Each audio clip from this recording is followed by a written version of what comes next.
Ao final da Segunda Guerra Mundial, muitas mulheres na Europa foram punidas por terem mantido relações com soldados alemães.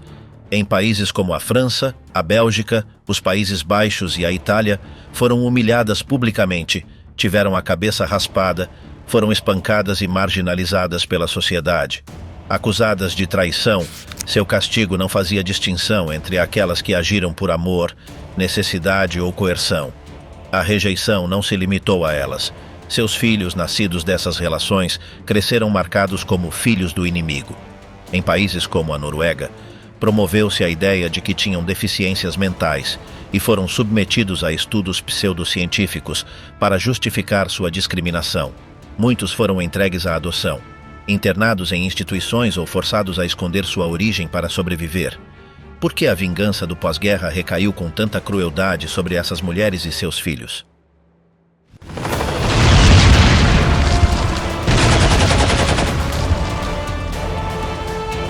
A humilhação das mulheres do inimigo, justiça ou crueldade? O corpo feminino foi transformado em um símbolo de identidade nacional, um território onde o inimigo exerceu seu domínio com atos desumanizantes para reafirmar seu poder e masculinidade. Entre essas práticas, raspar a cabeça das mulheres adquiriu um significado profundamente simbólico. Era uma forma de despojá-las de sua feminilidade e de se apropriar de seus corpos. A punição não era apenas física, mas também uma humilhação pública. Transformadas em um cenário de guerra, suas figuras passavam a ser uma tela onde o vencedor deixava sua mensagem de triunfo.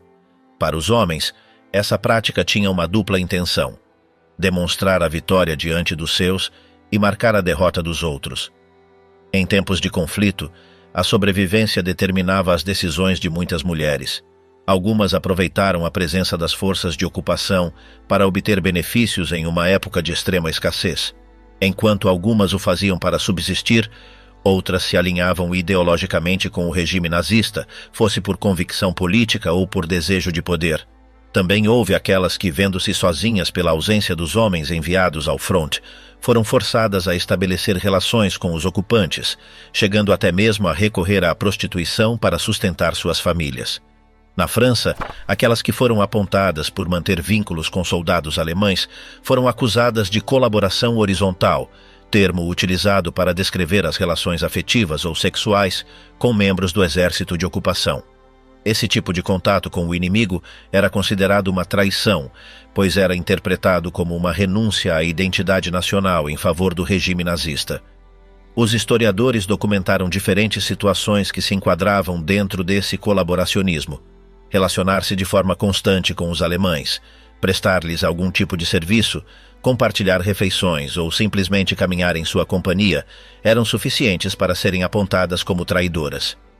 O fenômeno de punir as mulheres acusadas de colaboração não foi exclusivo da França, mas se estendeu a países como a Itália, a Bélgica e os Países Baixos, especialmente entre 1943 e 1945, quando as forças aliadas avançavam na recuperação dos territórios ocupados. Embora tenham existido diferentes formas de castigo, raspar o cabelo foi a mais visível e frequente. Estima-se que cerca de 20.000 francesas foram submetidas a essa humilhação. Mas não apenas lhes cortavam o cabelo, em algumas ocasiões eram despidas e levadas a praças públicas para serem alvo de zombarias e maus-tratos. A presença da multidão cumpria um papel crucial nesse tipo de punição. Sua função era amplificar a vergonha e reafirmar a lição imposta. Além de raspar-lhes o cabelo, em alguns casos marcavam seus corpos com símbolos nazistas ou frases como "prostituta dos alemães".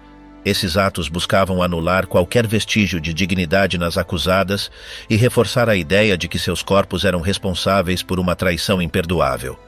O corpo deixa de ser considerado algo sagrado, o que impede a mulher raspada de ocultar os traços de sua feminilidade. A tortura que ela sofre reflete a feiura de sua moral interna. A punição às colaboracionistas não está em violar uma norma escrita, mas em uma ofensa aos valores compartilhados pela sociedade. O ato de raspar a cabeça tem raízes antigas e tem sido recorrente em momentos de crise política e militar. Após a Segunda Guerra Mundial, essa punição foi aplicada em diversas nações que estiveram sob ocupação alemã. Desde o desembarque na Normandia, se espalhou pela França e Itália, replicando-se na Bélgica, Holanda, Dinamarca, Iugoslávia, Polônia e Eslováquia. As imagens de mulheres com o crânio raspado ficaram como testemunho gráfico daquela época. Na França, a figura mais representativa desse castigo foi Simone Touze, cuja imagem foi capturada pelo fotojornalista Robert Capa em 16 de agosto de 1944. A fotografia mostra a jovem com a cabeça raspada e uma suástica desenhada na testa, cercada por uma multidão hostil enquanto segura seu bebê, fruto de sua relação com um soldado alemão. Essa imagem foi publicada na revista norte-americana Life e posteriormente replicada em inúmeros meios de comunicação. Durante o período de ocupação, Touze trabalhou em um escritório de intérpretes a serviço dos alemães e simpatizava com um partido alinhado ao nazismo. No entanto, sua maior falta foi apaixonar-se por um soldado alemão, Erich Gott, com quem teve uma filha. Ele, com 32 anos, desejava casar-se com ela, mas a guerra os separou. Enquanto ele foi enviado para a frente russa, ela passou 26 meses na prisão. As mulheres raspadas tornaram-se símbolo de uma masculinidade restabelecida, evidenciando o vínculo entre os gêneros em um contexto no qual os homens, derrotados na guerra, não puderam defender sua nação. Em 1868, a ativista Elizabeth Cady Stanton, pioneira na luta feminista, expressou que o elemento masculino encarnava a destruição, a guerra e a cobiça, gerando caos e sofrimento em todos os âmbitos da vida. A libertação da Europa foi uma etapa marcada por sentimentos contraditórios. Enquanto alguns celebravam a vitória, outros sentiam medo e dor. Para reforçar o júbilo coletivo, a sociedade descarregou sua ira sobre as mulheres que mantiveram relações com soldados alemães. A vingança recaiu sobre aquelas que, durante o conflito, foram vistas em público demonstrando afeto por aqueles que eram considerados inimigos. Em tempos de guerra, a fronteira entre o íntimo e o político se desfez, transformando o amor em um ato de traição. Os encontros íntimos não eram visíveis, mas geravam escândalo. Para muitas, essas relações foram impulsivas ou simplesmente fruto da imprudência. Na Holanda, chamavam-nas de Moffenmeiden, na Bélgica de Moffenhuren e na França de femmes à bord, todos termos com forte conotação pejorativa. Exibir a cabeça raspada em público tornava-se uma forma de degradação. A aplicação desse castigo requeria uma execução precisa. Antes do fim da ocupação, realizavam-se em segredo, mas com a chegada da libertação, as acusadas eram levadas diante da multidão e expostas em espaços abertos. Esses atos eram realizados com grande planejamento, dando-lhes uma aparência quase oficial. Homens armados invadiam as casas e retiravam as vítimas à força. Tinha-se a cabeça raspada, às vezes marcada com símbolos nazistas. Em alguns casos, eram cobertas com alcatrão e penas e obrigadas a desfilar nuas pelas ruas, entre os gritos e zombarias da multidão. Algumas foram espancadas, apedrejadas e até assassinadas. Esse castigo também foi executado em pequenas localidades, com a população presente como testemunha e cúmplice. Não participavam apenas membros da resistência, mas também pessoas comuns de todas as idades. Um exemplo notório de colaboracionismo foi o de Coco Chanel, cuja história ficou marcada por sua relação com os nazistas. A famosa estilista manteve um vínculo estreito com o agente alemão Hans Günther von Dinklage, que operava na embaixada alemã em Paris e gozava da confiança de Hitler. Antes da guerra já tinha contato com ele, e durante a ocupação compartilharam uma luxuosa suíte no Hotel Ritz. Existem teorias de que Chanel trabalhou como informante para os alemães. O conflito bélico não interrompeu seus negócios, pelo contrário, ofereceu-lhe novas oportunidades. A empresa Chanel, em sua maioria propriedade da família judia Wertheimer, foi afetada pelas leis antissemitas, o que permitiu que a estilista assumisse o controle. Com a fuga dos Wertheimer e o respaldo de suas conexões nazistas, conseguiu ficar com a marca. Após a libertação da França, Chanel soube evitar represálias. Junto de seu amante, mudou-se para a Suíça, onde permaneceu até 1954.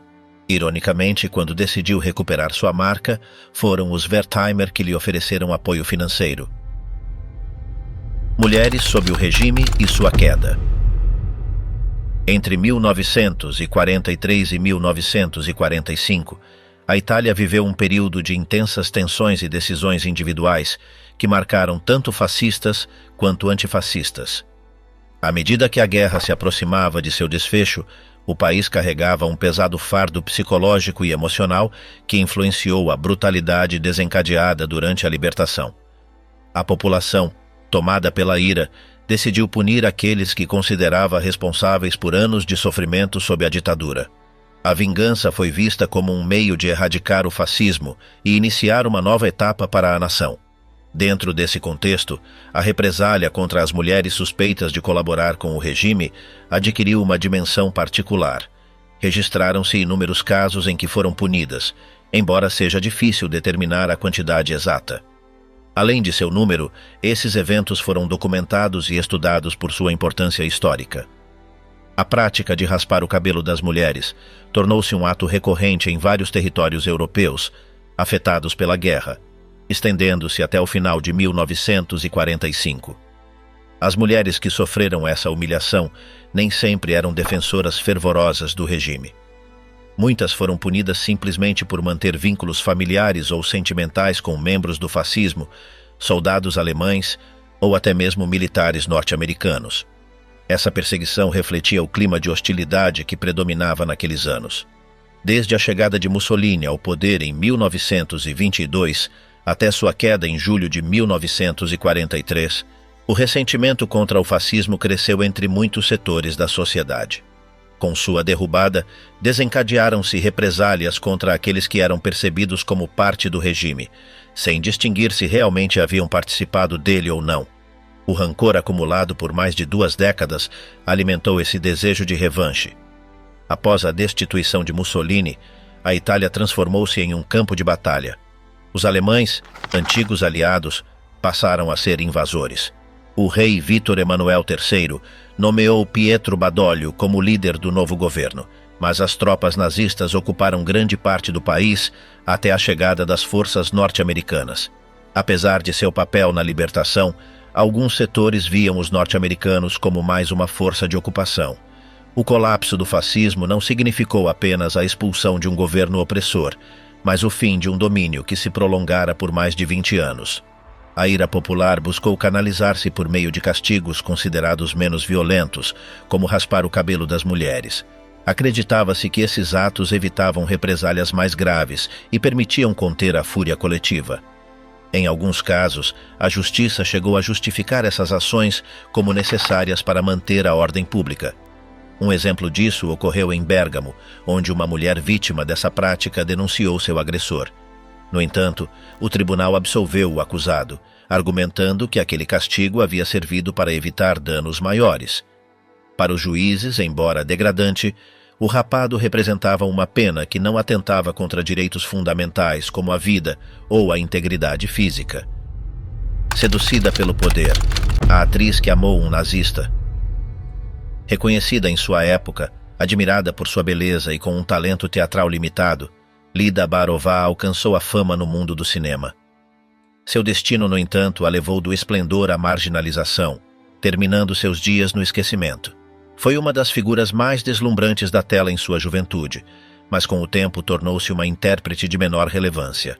Nasceu como Ludmila Babková e veio ao mundo em uma família onde a arte ocupava um lugar importante. Seu pai trabalhava na administração municipal, enquanto sua mãe se dedicava à ópera. Sua irmã Zorka, de maior formação intelectual e com um talento elogiado pelos críticos, também seguiu a carreira de atriz. No entanto, sua trajetória foi interrompida por problemas de saúde mental que a levaram a um fim trágico. Dizia-se que a atriz também apresentava sinais da mesma condição, ainda que de forma mais leve. Após uma breve formação em artes cênicas em Praga, Barová não demorou a ascender na indústria cinematográfica. Seu primeiro longa-metragem, Patriotas Caídos, foi lançado em 1932, quando ela tinha apenas 18 anos. Nos 2 anos seguintes, atuou em quase 20 filmes na Tchecoslováquia, consolidando-se como uma das atrizes mais populares de seu país.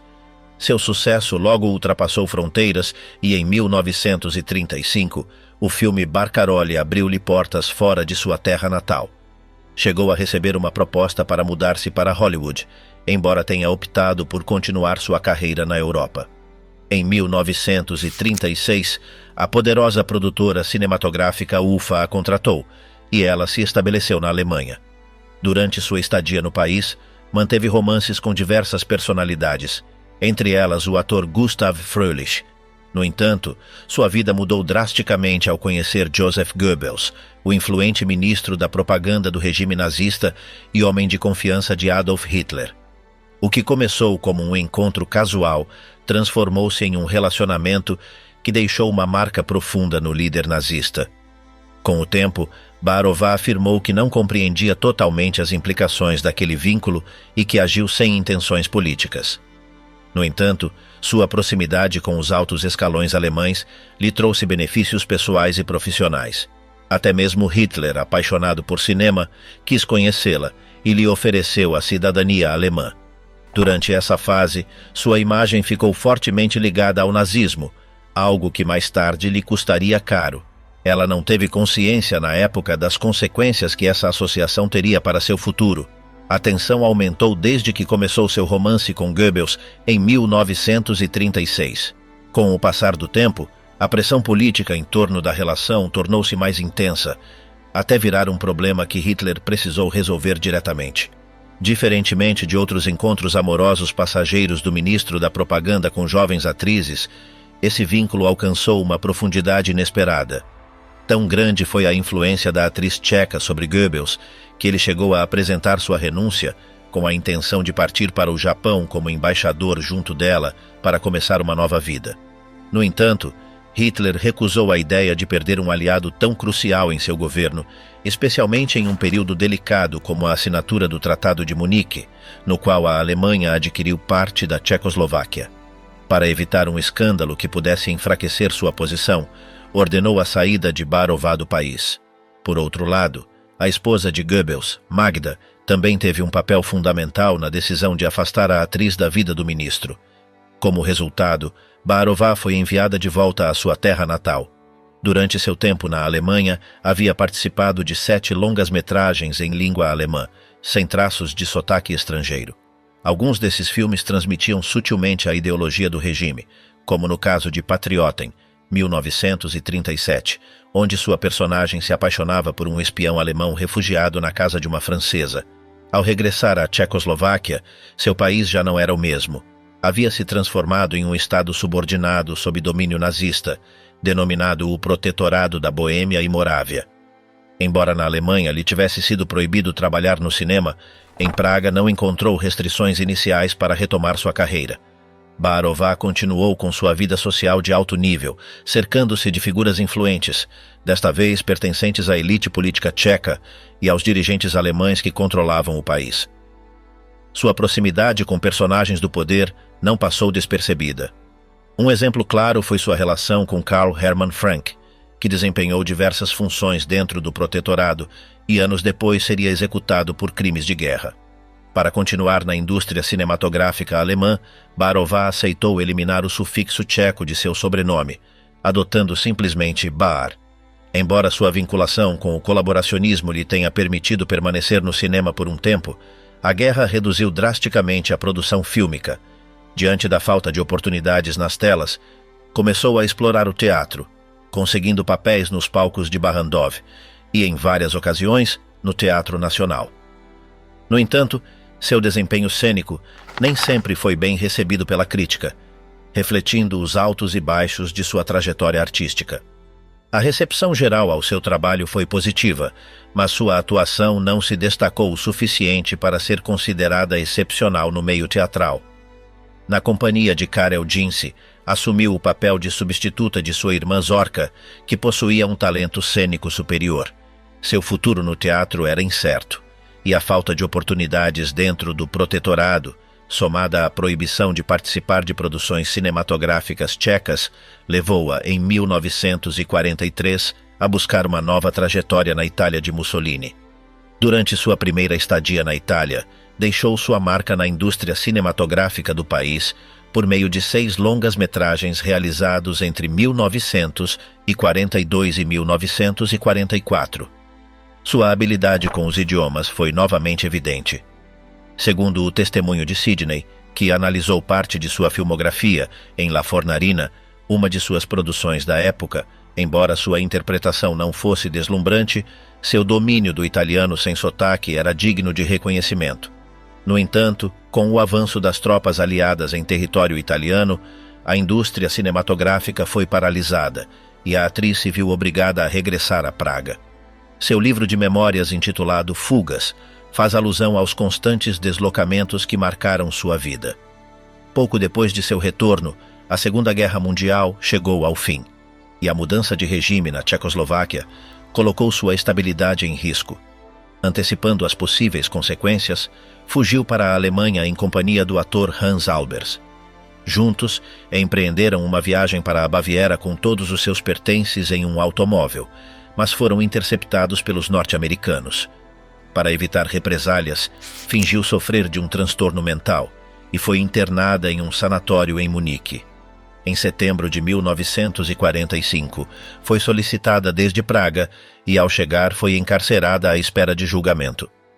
Surpreendentemente, não lhe foram imputadas acusações por seu vínculo com altos escalões nazistas, mas sim por uma denúncia de espionagem apresentada pelo diretor teatral Boy Perlich. Esse diretor, anteriormente preso por fraude durante o protetorado, havia sido condenado em parte devido ao testemunho dela e, ao que parece, buscava vingança. Finalmente, em dezembro de 1946, a atriz foi declarada inocente e posta em liberdade. No entanto, sua participação na indústria fílmica alemã durante a ocupação lhe custou a proibição de atuar na Tchecoslováquia e a perda de sua residência em Praga, já que a multa imposta pelas autoridades não foi paga. Após sua libertação, casou-se com Jan Kupek, um empresário vinculado ao meio teatral e sobrinho do ministro comunista do interior. Sua relação com ele pode ter influenciado a leve repercussão que teve seu passado colaboracionista em sua vida posterior.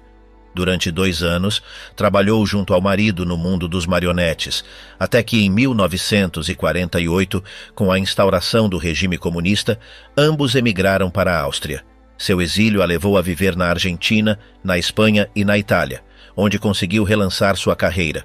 Consolidou-se em 5 produções italianas, atuou no cinema espanhol e ampliou seu repertório linguístico. No teatro, apresentou-se na Áustria e em diversas ocasiões na Alemanha. A partir dos anos 50, sua carreira experimentou um renascimento. Entre 1956 e 1957, protagonizou 7 filmes em espanhol.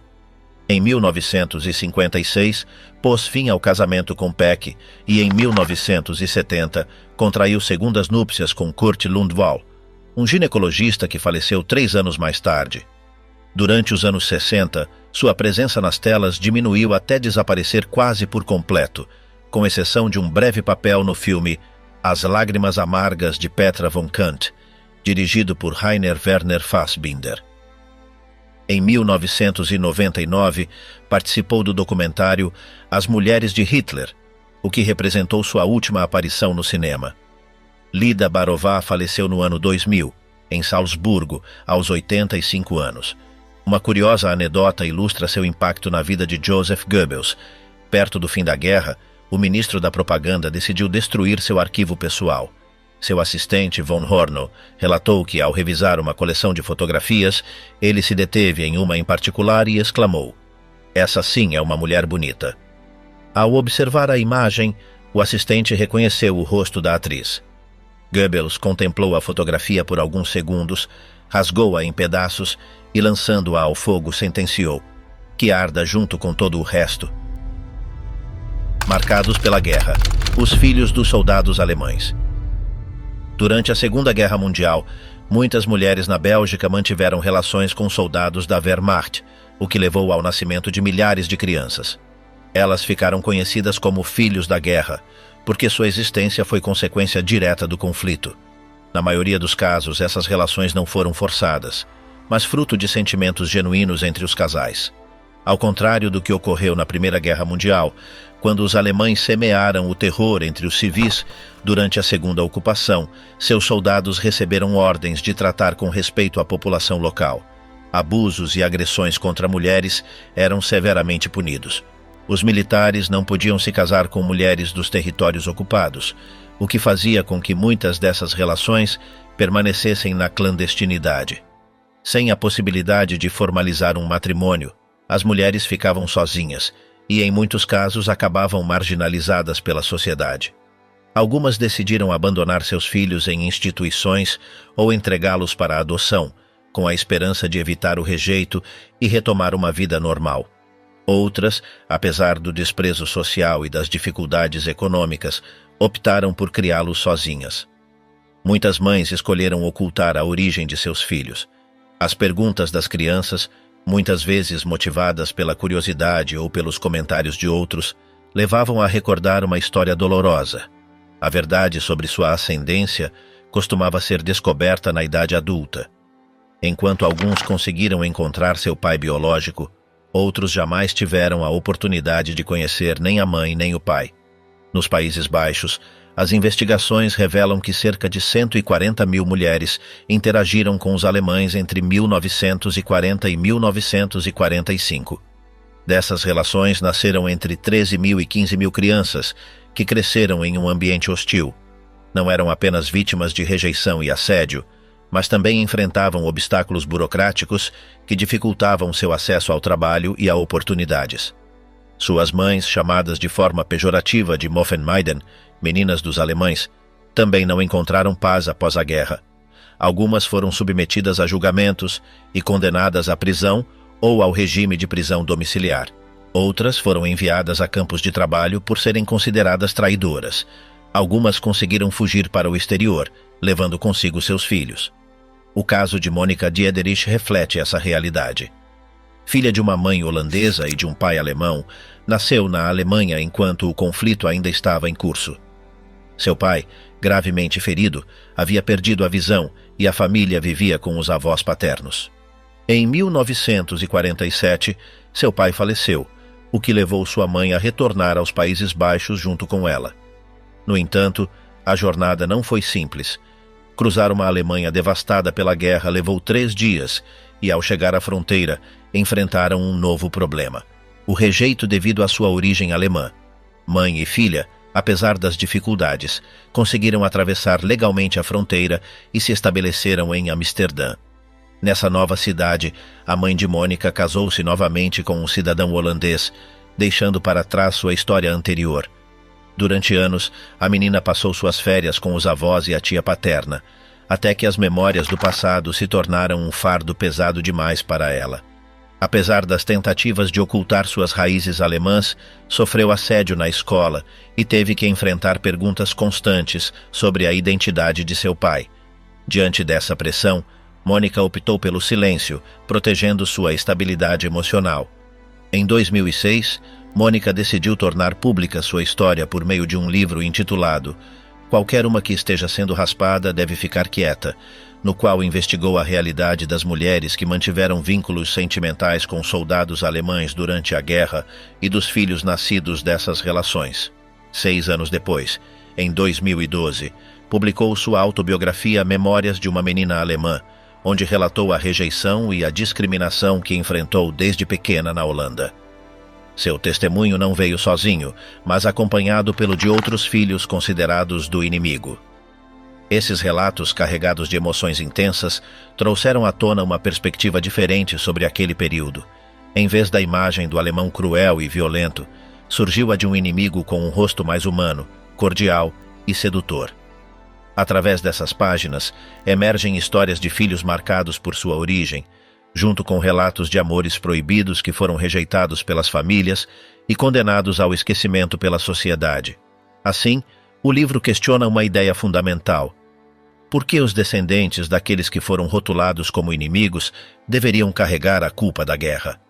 Por sua vez, Gerlinda Schillen, filha de uma mãe flamenga e de um soldado alemão, cresceu em um ambiente francófono. Em 2007, sua busca por respostas ganhou mais força quando sua mãe, já idosa, lhe revelou o nome de seu pai, Karl. Em sua obra A Criança Cuco, gerada pelo inimigo 1940 a 1945, A autora narra o temor de seus avós maternos ao descobrir que sua neta era filha de um alemão. Vindos de Lovaina, haviam vivido na pele a Primeira Guerra Mundial e testemunhado a destruição de sua cidade pelas mãos dos invasores. Sabiam bem como eram tratados os filhos nascidos de mulheres que foram vítimas de soldados inimigos e por isso temiam o destino que aguardava tanto a filha quanto a neta. Esse livro reúne 70 testemunhos de crianças belgas que viveram a guerra e, pela primeira vez, ousam contar como foram marginalizadas ao longo de suas vidas. Em muitas dessas histórias, os filhos idealizavam seus pais biológicos com a esperança de que um dia os resgatassem da dura realidade que lhes havia sido imposta, embora, na maioria dos casos, essa esperança tenha se dissipado. A pergunta que atravessa a obra é clara. As mulheres belgas realmente viam os alemães como invasores e adversários? A partir das entrevistas realizadas por Schilling, a resposta parece ser outra. Em muitos casos, longe de vê-los como opressores, as descreviam como jovens atraentes, com modos refinados e trajes impecáveis, algo que contrastava com a rudeza e a menor generosidade dos homens locais. Dentro dessa mesma temática, o caso de uma das cantoras do ABBA e um controverso experimento na Noruega lançam luz sobre outro ângulo dessa história. Em 15 de novembro de 1945 nasceu Annie Frid Lyngstad, 6 meses após o fim da Segunda Guerra Mundial. Naquele momento, as tropas do Terceiro Reich retiravam-se da Noruega após ocuparem o país por 5 anos. Sua mãe, uma jovem solteira chamada Sine, criou-a sozinha enquanto enfrentava o rejeito de sua comunidade em Bjørkasen.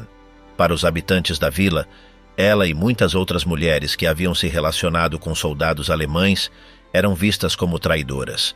No entanto, sua única falta foi ter se apaixonado aos 16 anos por Alfred Hasse, um militar da Wehrmacht.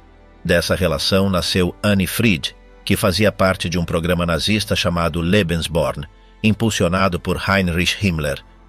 O objetivo desse projeto era fomentar a reprodução de crianças com características arianas, incentivando os soldados a terem descendência com mulheres consideradas racialmente adequadas. Não se aplicava apenas na Alemanha, mas também nos territórios ocupados. Na Noruega, Sine, isolada e na miséria, batizou sua filha com o nome de Annie Frid Lyngstad. Décadas depois, o mundo a conheceria como Frida, uma das vozes icônicas do ABBA. Passado esquecido de Frida. Uma vida entre o exílio e a fama. A mãe de Annie Frid Lyngstad viveu anos de sofrimento e rejeição em sua comunidade. Dizia-se que sua gravidez havia sido resultado de uma simples troca por comida, mas a realidade era outra. Estava profundamente apaixonada por um jovem soldado alemão chamado Alfred Hasse. No entanto, quando a Segunda Guerra Mundial chegou ao fim, ele desapareceu sem deixar rastros, e ela jamais voltou a ter notícias dele. Após a derrota do nazismo, a hostilidade contra os descendentes de soldados alemães atingiu níveis extremos. Psicólogos noruegueses, designados pelo governo para avaliar a situação dos filhos desses militares e suas mães solteiras, emitiram um relatório desolador. As mulheres que haviam mantido relações com o inimigo eram classificadas como pessoas de baixo intelecto, com problemas de adaptação social e até com atrasos mentais. Annie Frid foi uma das aproximadamente 12 mil crianças nascidas na Noruega dentro do programa Lebensborn, um plano idealizado pelos nazistas para fomentar o crescimento da raça ariana. Contudo, a queda do Terceiro Reich provocou o cancelamento do projeto. Como consequência, milhares de menores foram confinados em hospitais psiquiátricos, enquanto muitos outros foram expulsos junto com suas famílias, acusados de representar um perigo para o futuro do país. Após 2 anos de humilhações e marginalização, Sine Lyngstad decidiu fugir com a filha. Junto de sua mãe, Artie, emigrou para a Suécia em busca de um novo começo, longe das sombras do passado. Infelizmente, a mãe de Frida faleceu poucos meses depois da mudança. Embora sua morte tenha sido atribuída a uma insuficiência renal, quem a conhecia afirmava que a tristeza e o abandono contribuíram para seu agravamento. A criação de Frida ficou a cargo da avó Artie, uma mulher dedicada que impulsionou seu amor pela música. Apesar dos escassos rendimentos como costureira, conseguiu comprar um piano parcelado para que a neta pudesse continuar desenvolvendo seu talento. Sua dedicação deu frutos rapidamente. Aos 16 anos, a jovem já demonstrava grande segurança no palco. Sua voz encantava a todos e as oportunidades começaram a surgir. Graças ao seu carisma e habilidade vocal, foi descoberta pela indústria musical sueca e começou a ganhar notoriedade em concursos de televisão. Desde pequena, Frida acreditava que seu pai havia morrido em um naufrágio e nunca soube da origem ligada ao programa Lebensborn. No entanto, enquanto desfrutava do sucesso com o ABBA e vivia seu romance com Benny Andersson, uma fã alemã lhe revelou um segredo impactante. Seu pai estava vivo. Alfred Haase, que havia formado outra família na Alemanha e trabalhava como confeiteiro, aceitou encontrá-la. Benny se encarregou de organizar o reencontro. No entanto, o tão esperado encontro não foi como Frida imaginava. A relação com seu pai jamais se consolidou. Embora a notícia a tenha abalado, o tempo mostrou que o reencontro não passou de uma formalidade. Em meio a essa crise emocional, seu relacionamento com Benny começou a enfraquecer. Apesar do apoio de seus 2 filhos, a tristeza a levou a uma profunda depressão. Com o tempo, voltou a ver seu pai em raras ocasiões, mas nunca conseguiu estabelecer um laço afetivo com ele. Não posso amá-lo como se ele tivesse estado presente na minha infância, confessou em uma entrevista. Alfred Haase faleceu em 23 de fevereiro de 2009, sem ter mantido uma verdadeira relação com a filha. Frida tentou deixar para trás as feridas da infância e optou pelo silêncio sobre seu passado. Em 1981, após seu divórcio de Benny, casou-se com o príncipe Heinrich Rudolf von Plauen, membro da realeza alemã. Essa união lhe permitiu entrar para a nobreza e obter o título de Sua Alteza Sereníssima, a princesa Anne Friedrichs, condessa de Plauen. As mães do inimigo, entre a proteção e a rejeição. As autoridades nazistas exerciam um controle rigoroso sobre seus soldados, inclusive no âmbito pessoal. Como parte dessa vigilância, distribuíam métodos anticoncepcionais para evitar a propagação de doenças venéreas e estabeleceram prostíbulos nos territórios ocupados com o objetivo de regular a vida sexual dos militares. Apesar dessas medidas, muitos jovens na linha de frente iniciaram relacionamentos sentimentais com mulheres locais, muitas vezes como uma forma de desafiar a disciplina imposta ou para encontrar consolo em meio ao conflito. O impacto emocional da guerra levou a que essas relações não fossem meramente superficiais, mas uma tentativa de refugiar-se em afetos profundos em meio ao caos e à destruição. No entanto, a percepção desses vínculos variava consideravelmente conforme o contexto social e cultural de cada país. Na Noruega, por exemplo, difundiu-se a crença de que os filhos de pais alemães apresentavam dificuldades mentais. O psiquiatra Orulo Odegaard, que estudou muitas mulheres que haviam mantido relações com soldados alemães, estimou que entre a metade e 60% das crianças nascidas nessas circunstâncias apresentavam algum diagnóstico relacionado ao desenvolvimento cognitivo.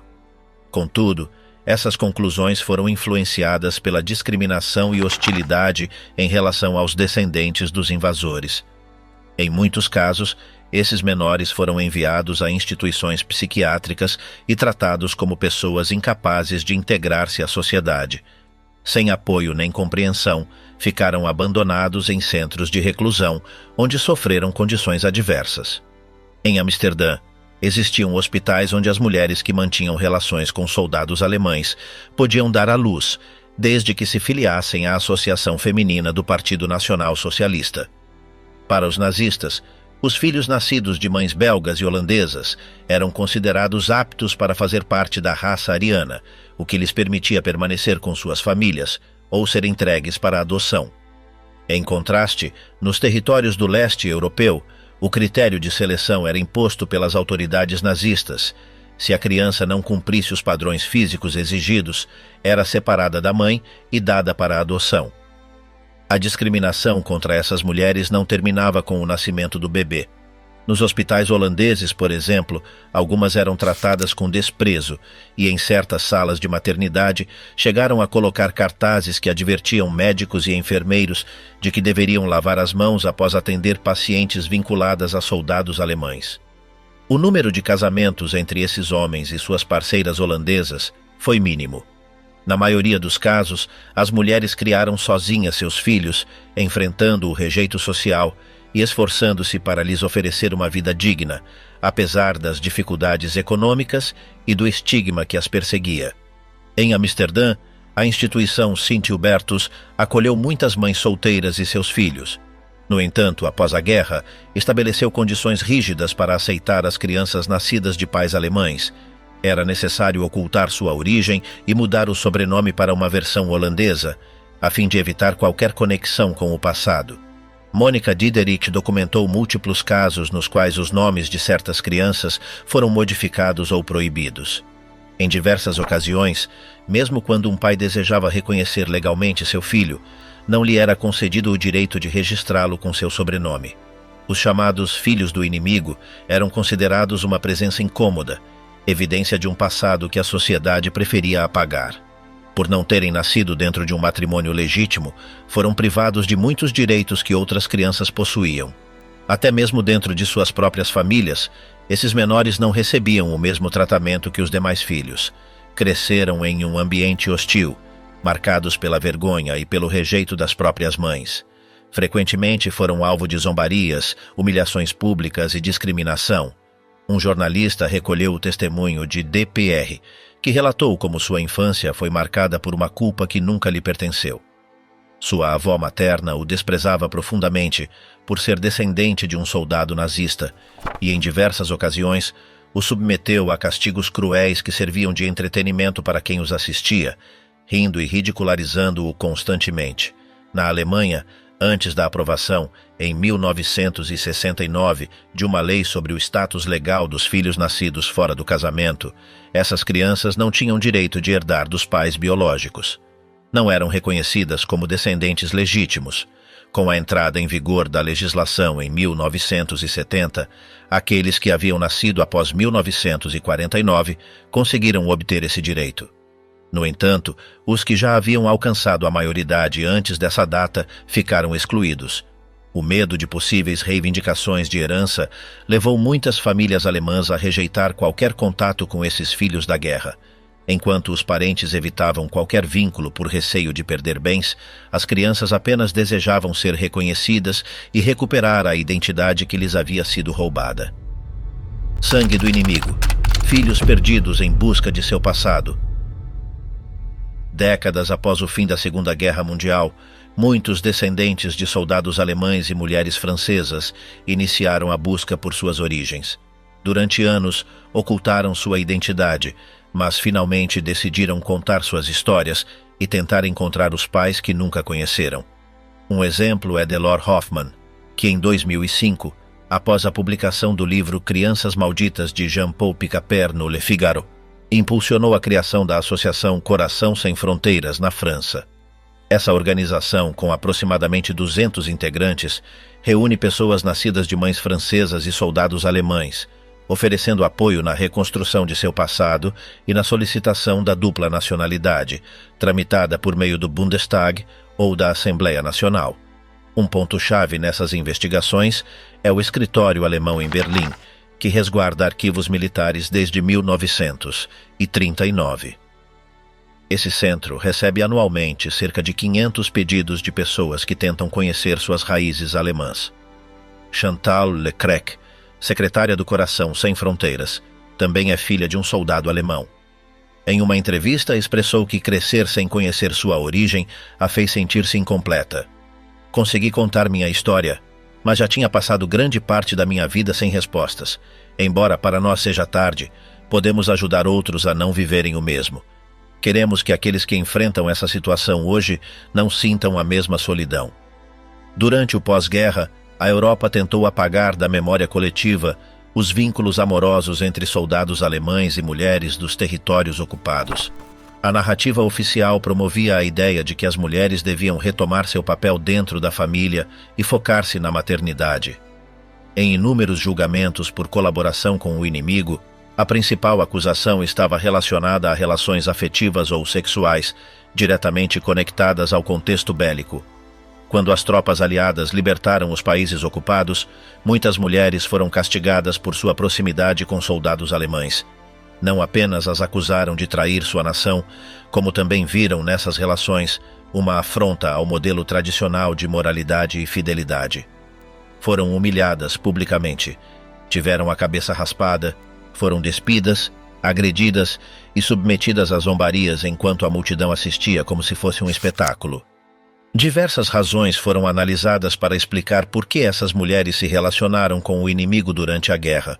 Embora múltiplas explicações tenham sido oferecidas, a mais simples e humana tem sido frequentemente ignorada: o amor. Algumas mulheres locais estabeleceram vínculos com soldados alemães que variaram de relações intensas e arriscadas a encontros efêmeros ou superficiais. Em certos casos, foram ingênuas ou impulsivas. Em outros, viveram experiências perigosas ou até dramáticas. No entanto, a história deixou no esquecimento tanto esses laços quanto os descendentes que deles nasceram. Para muitas dessas crianças, a infância foi marcada por dificuldades que deixaram cicatrizes emocionais duradouras. Algumas foram entregues a orfanatos, enquanto outras cresceram em lares onde eram vistas como lembretes da desonra e do rejeito social. As mães, que as criaram sozinhas, enfrentaram obstáculos constantes, lidando com o desprezo e a hostilidade por terem sido associadas àqueles que foram considerados inimigos.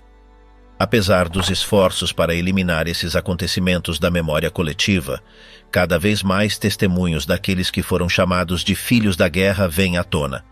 Hoje, muitos buscam reconstruir sua identidade e livrar-se de um estigma que jamais lhes pertenceu. Esse episódio, que teve impacto em toda a Europa durante o conflito, reflete a complexidade das circunstâncias que cercaram essas mulheres e seus filhos. As sequelas da Segunda Guerra Mundial não deixaram cicatrizes apenas nos campos de batalha, mas também na vida de milhares de mulheres que foram condenadas por seus vínculos com soldados alemães. Após a libertação, a necessidade de reconstrução nacional trouxe consigo uma onda de represálias, na qual a ira coletiva se voltou contra aquelas acusadas de colaboração horizontal.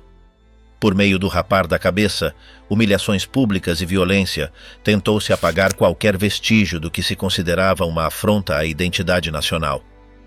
Essas mulheres, que em muitos casos apenas buscavam afeto ou segurança em tempos de guerra, tornaram-se alvo de uma sociedade que exigia punição. Independentemente de suas relações com os soldados terem sido motivadas por amor, necessidade ou até mesmo coação, o resultado foi o mesmo: rejeição e marginalização. Algumas conseguiram refazer suas vidas no anonimato, enquanto outras ficaram marcadas para sempre pela vergonha e pela perseguição. Os filhos nascidos dessas relações sofreram um destino semelhante. Em países como Noruega, Bélgica e Países Baixos, essas crianças foram vistas como uma mancha na história do pós-guerra. Algumas foram internadas em instituições psiquiátricas, outras foram despojadas de sua identidade e obrigadas a ocultar sua origem para poder se integrar à sociedade. A ideia de que o sangue alemão as tornava diferentes levou à discriminação, a abusos e à negação de direitos básicos. Histórias como a de Anne Fried Lyngstad, que precisou esconder seu passado para construir uma carreira na música, ou a de Gerlinda Schillen, que lutou para recuperar sua identidade e a de outros filhos da guerra, refletem o peso desse estigma. Ao mesmo tempo, figuras como Lida Baarová mostram como o vínculo com o regime nazista podia significar uma condenação para toda a vida, independentemente das intenções pessoais. Com o passar dos anos, alguns desses filhos começaram a buscar respostas, tentando reconstruir sua história e encontrar os pais que nunca conheceram. A Associação Coração Sem Fronteiras e os arquivos militares têm sido fundamentais nesse processo, permitindo que descendentes de soldados alemães descubram suas origens. No entanto, a memória coletiva ainda carrega o peso de uma justiça que, em muitos casos, se confundiu com vingança. O destino dessas mulheres e de seus filhos revela uma realidade incômoda. No pós-guerra, a moralidade transformou-se em uma arma de punição.